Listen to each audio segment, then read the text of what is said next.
How to fix Spotify friend activity not updating on Android phone. Hello guys, in today's video I'm gonna show you how to fix Spotify friend activity not updating on Android phone. It's easy. First just go to Spotify and then click the settings icon here in top corner, and now scroll down, scroll until you find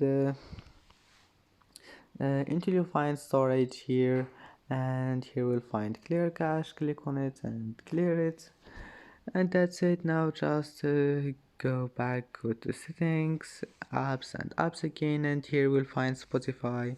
Now just click force stop, and that's it. Then restart your phone and try again, and your problem will be fixed. And that's it for today's video. If you like this video, don't forget like and subscribe, and see you in the next video.